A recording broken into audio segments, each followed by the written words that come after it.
안녕하세요. 소아청소년과 전문의 임고은입니다. 거의 1년 만에 개인 유튜브를 찍습니다. 닥터 고운맘 TV는 잠시 쉬었지만 K&L 코리아라고 같은 동네 소아과 선생님과 유튜브 채널을 하고 있었는데요. 이제 다시 제 개인 유튜브도 열심히 해보려고 합니다. 오늘은 ADHD 약물 치료에 대해서 알아보겠습니다. 요즘은 부모님들이 의학적인 지식이 굉장히 많으셔서 저희가 진료실에서 먼저 말씀드리기 전에 혹시 우리 아이가 ADHD일까요? 하고 물어보십니다. 에이, 애들이 뭐 다 그렇지 뭐 애들이니까 산만하지 라고 생각하시는 분들도 계시지만 ADHD 아이들이 가지고 있는 산만함은 약간 다릅니다. 뭔가 분위기나 말이 맥락에 잘 맞지 않고 행동이 약간 4차원이다. 어딘지 모르게 약간 부적절하다는 느낌이 있을 수 있습니다.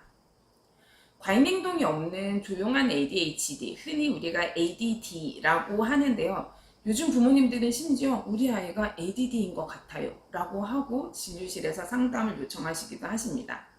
조용한 ADHD, 즉 ADD의 경우에는 자주 멍해지고 불러도 대답을 잘 안 하고 공부뿐만이 아니라 뭔가를 할 때 자주 공상에 잘 빠지기 때문에 뭘 해도 시간이 오래 걸려요 하는 아이들 중에 ADD가 있을 수 있습니다. ADHD에 대해서 깊이 있게 얘기를 하자면 너무 길어지기 때문에 오늘은 약물 치료에 대해서만 간단하게 말씀드리겠습니다.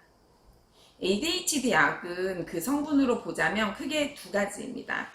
메틸페니데이트라고 하는 성분이 하나가 있고 아토목세틴이라고 하는 성분의 약이 있습니다.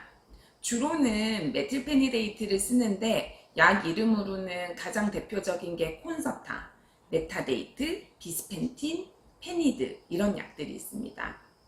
아토목세틴이라고 하는 성분의 약은 스트라테라라고 하는 약이 있습니다. 부모님들은 과잉 행동인 아이가 약을 먹고 차분해지니까 우리 아이를 약으로 억지로 재우나? 멍청하게 만드나? 내가 약을 먹여서 애를 억지로 말을 잘 듣게 하려고 하나? 라는 걱정을 하십니다. 하지만 놀랍게도 ADHD 약은 중추신경 자극제로 분류되어 있습니다. 재우는 약이 아니에요. 도파민, 노르에프네프린이라고 하는 신경전달 물질의 농도를 높게 해줘서 뇌를 자극해주는 약입니다. 그런데 왜 아이들은 차분해지고 집중력이 좋아질까요? 우리의 뇌는 크게 두 가지 기능이 있는데 창의적이고 활동하게 만드는 확장하는 뇌의 기능이 있고 자기의 욕구를 조절하고 스스로를 억제하게 해주는 뇌, 두 가지 기능이 있습니다. 이 두 가지 기능이 밸런스가 잘 맞아야 아이들 뿐만이 아니라 사람들이 업무도 할 수 있고 공부도 할 수 있고 그렇게 되죠. 근데 ADHD 아이들은 이 확장하는 뇌에 비해서 스스로를 억제하고 조절해주는 뇌의 기능이 떨어져 있습니다. 그래서 ADHD 약은 스스로를 조절하게 해주는 억제하는 뇌의 기능을 강화시켜줍니다. 그러면 약을 끊으면 예전에 다시 산만한 상태로 돌아오나요? 라고 물으실 수 있겠죠. 하지만 짧게 먹는 경우는 다시 돌아올 수도 있기는 합니다. 하지만 장기간, 보통 2년 이상 먹은 경우에는 약을 끊어도 이미 자기를 조절하는 신경 경로가 생겨 있기 때문에 다시 예전처럼 산만해지지는 않습니다. 그러면 흔히 겪는 부작용은 뭐가 있을까요? 약물 치료를 하고 제일 먼저 겪는 부작용이 아이들의 입맛이 떨어지는 것입니다. 식욕이 일시적으로 확 떨어지게 되는데 부모님들은 아이가 키도 커야 되고 하는데 그런데 문제가 되지 않나 걱정을 하십니다. 실제로 입맛이 떨어지는 문제는 아이들이 약에 적응을 하면서 서서히 없어지고 약물을 아주 과량으로 복용하지 않는다면 실제로 최종 키에는 큰 영향을 미치지 않는다고 보고되어 있습니다. 그리고 이제 두 번째 겪는 부작용으로는 잠이 안 온다고 호소하는 아이들이 있습니다.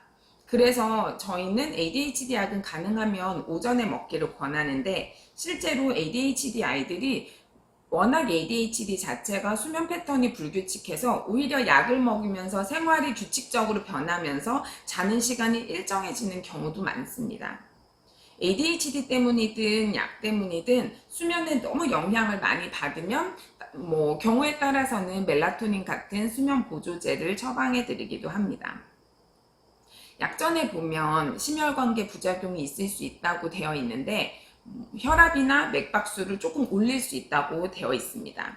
주로는 이런 부작용이 문제가 되는 경우가 아이들한테는 거의 없는데 성인의 경우에서는 고혈압이 있으신 분들이 ADHD 약을 드시는 분들은 용량 조절을 조금 해야 되는 경우가 있습니다.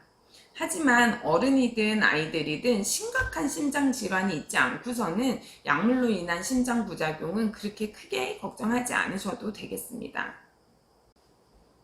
마지막으로 ADHD 약이 중독이 된다고 걱정하시는 분들이 있으신데 메틸페니데이트를 먹는 약으로 먹는 경우는 중독의 위험이 거의 없습니다. 뿐만 아니라 대부분의 ADHD 약이 서서히 효과를 나타내는 서방정으로 되어 있어서 갑자기 혈중 농도가 확 오르면서 생기는 환각이나 쾌감 이런 것들이 거의 없습니다. ADHD에 있어서는 약물 치료가 가장 효과가 좋습니다. 1950년대부터 치료에 쓰이고 있어서 생각보다 안전합니다. 하지만 약물 치료와 다른 행동 치료를 같이 하는 경우에 치료 효과가 훨씬 더 좋습니다. ADHD 치료에서 성공률이 약물 치료와 행동 치료를 같이 한 경우는 68%, 약물 치료만 한 경우는 56%, 대신 약물 치료 없이 행동 치료만 한 경우는 34% 정도 된다고 합니다. 그래서 다음 시간에는 ADHD의 비약물 치료에 대해서 알아보겠습니다. 그럼 다음 시간까지 안녕히 계세요.